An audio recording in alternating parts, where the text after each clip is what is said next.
Olá! Hoje a nossa conversa vai ser para desconstruir um pouco o que se pensa sobre o transtorno do espectro autista, o TEA. A gente vai mergulhar em como mentes diferentes funcionam, como se comunicam e como isso vai muito, mas muito além de um simples rótulo ou diagnóstico.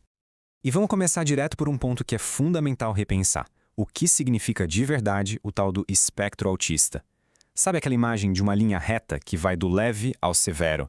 Então, ela é muito comum, mas simplesmente não representa a realidade, que é bem mais fascinante que isso. Vamos parar para pensar um instante. O que vem à mente quando se ouve a palavra espectro? É uma régua? Uma escala de cores? Essa imagem que a gente forma na cabeça é super importante, porque é ela que molda o jeito como entendemos e interagimos com o universo autista. Pois é, a visão mais popular é justamente essa que a gente precisa quebrar, a tal da linha reta do leve ao severo. Esse modelo, na verdade, já está ultrapassado. Ele tende a encaixotar uma experiência humana que, por natureza, é diversa e única para cada pessoa.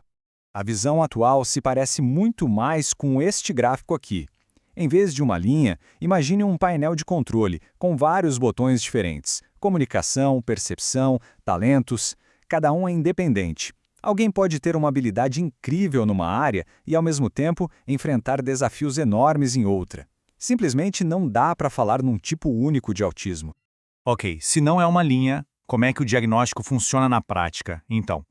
Vamos dar uma olhada nos critérios oficiais que os profissionais usam hoje em dia.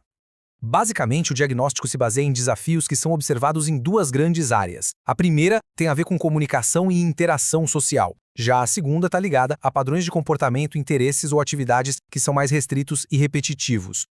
O diagnóstico também ajuda a definir os níveis de apoio necessários. Mas o ponto crucial aqui é que esses níveis não são rótulos permanentes, sabe? Eles só descrevem o suporte que a pessoa pode precisar em determinada área, e isso pode mudar completamente ao longo da vida e dependendo da situação.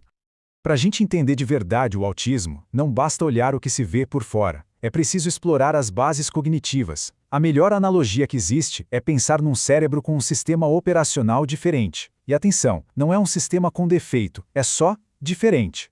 O primeiro conceito é a chamada teoria da mente. É aquela habilidade quase que intuitiva que a gente tem de ler as intenções, as emoções e o que a outra pessoa está pensando. Para pessoas do espectro, essa leitura pode não ser tão automática. Às vezes exige um processamento bem mais consciente. Outro conceito super interessante é o de coerência central fraca. Imagine perceber o mundo primeiro pelos detalhes, sabe, pelos fragmentos de informação, em vez de juntar tudo e ver a imagem completa de cara. Isso pode levar uma atenção aos detalhes que a maioria das pessoas nem percebe.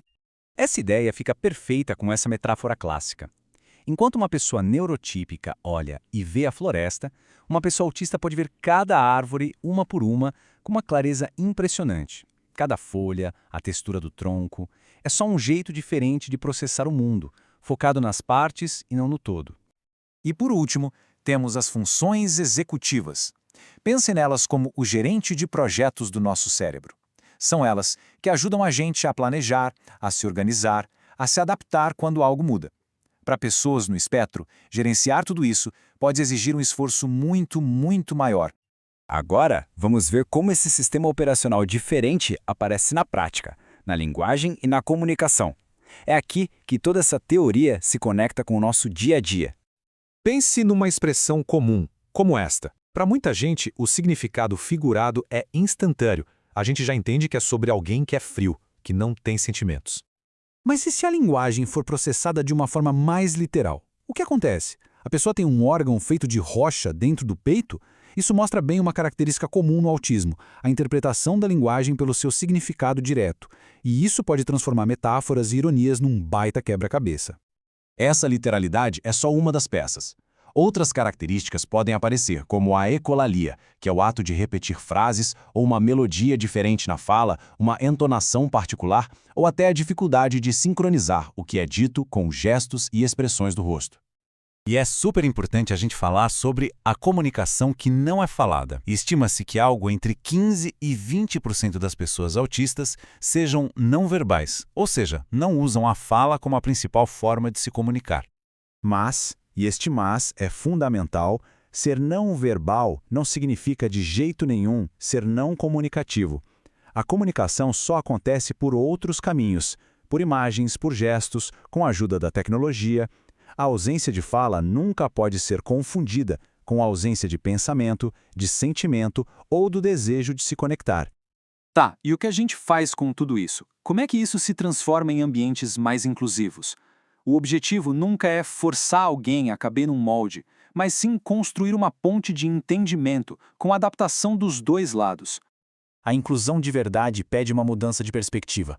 Em vez de pedir que o indivíduo mude para se encaixar no sistema, é o sistema, a escola, o trabalho, a sociedade, que precisa se adaptar para acolher as necessidades de cada um.